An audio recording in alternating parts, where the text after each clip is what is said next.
but it doesn't work. I mean, it simply doesn't work. I'd like to get my money back. No, you can't have your money back. What do you mean I can't have my money back? Well, you've already bought it, but it doesn't work. Does that seem like a normal conversation to you?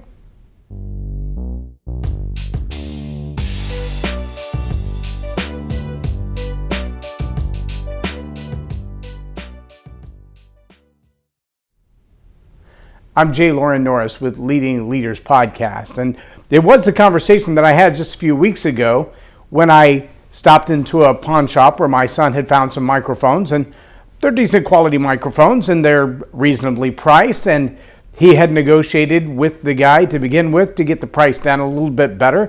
Then I had him on the phone and I said, before you leave the store, make sure you test them out. I mean, before you give them any money, test them out.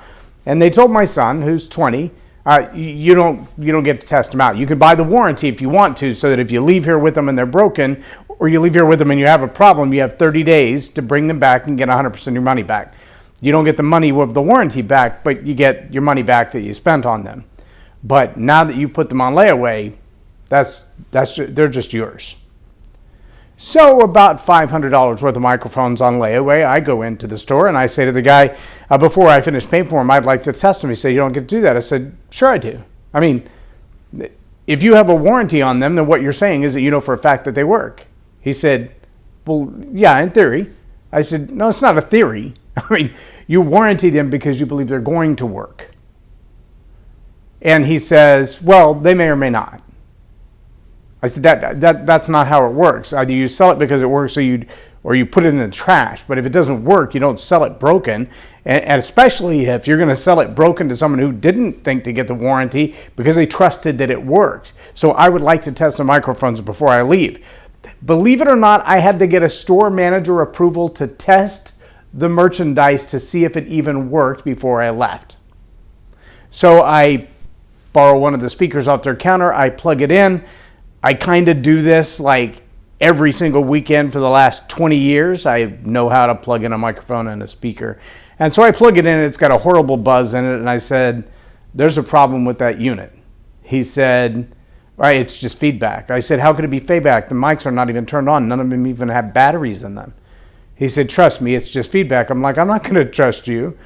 You run a pawn shop. I run sound systems. I'm the expert in this category. That is not feedback. That's a buzz from turning on the power switch. It's a problem. He said, you obviously don't know what you're doing. Well, we had put 2 mic sets on layaway, so I unplugged that mic set. I plugged in the other mic set. I synced up the signals. I scanned the channels to make sure that we had no interference. I tested both microphones. They both sounded fine. I said, it's funny, I know how to operate this significantly more complicated system, but not that one. So I'm telling you, there's something wrong with that one. I'd like to know, can you fix it?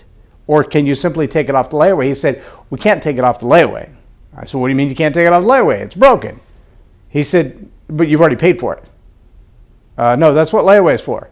It's not yet paid for. It's held in reserve. But you can't sell it to me if it's broken. He said, well, you should have got the warranty. I said, well, we did get the warranty, but why would I need a warranty for an item that is clearly broken? Why would you even sell it if it's broken?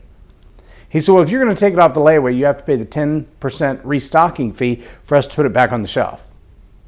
Hang on, wait a minute. So the item is broken, but you're going to put it back on the shelf to somebody to sell it to somebody else, and you're going to charge me 10% of the value of the item to put it back on the shelf to sell it to someone else, even though I just told you it's broken. Yeah, see, this didn't just stop with the clerk. This kind of circular logic and browbeating.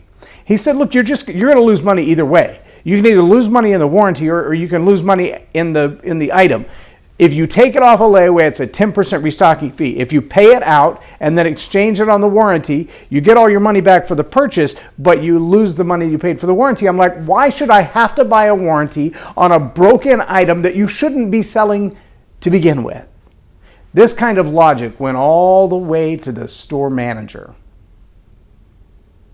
Well, I went back to pick up the item and I had a clue as to what might be wrong with the item.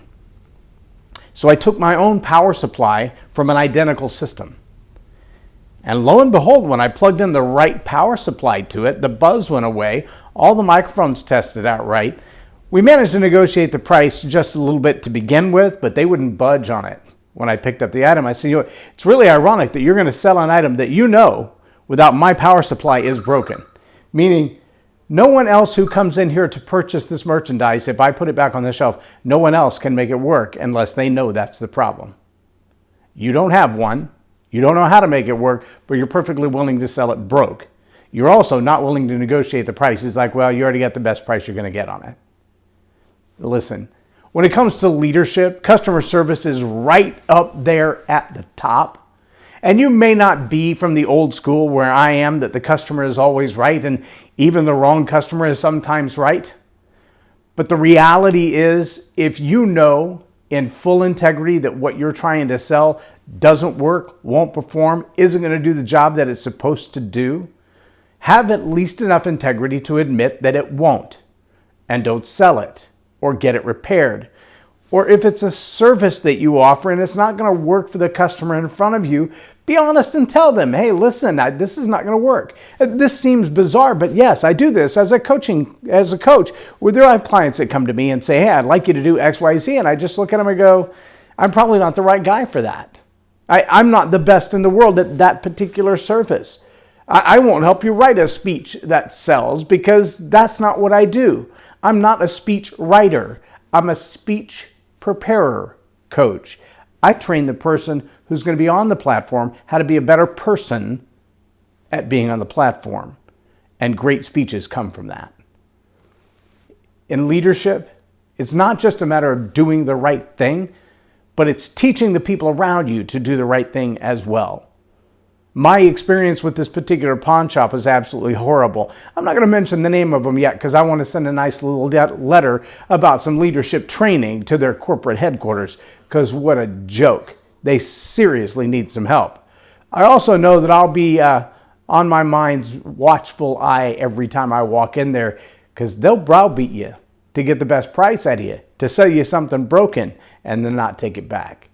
It's just the way they do business, and it starts at the top and works all the way down. If you're a leader, do business the right way, do the right thing, and better than that, train the people under you to do the right thing. I'm Loren Norris with Leading Leaders Podcast for Tell It Like It Is TV. Have a blessed day.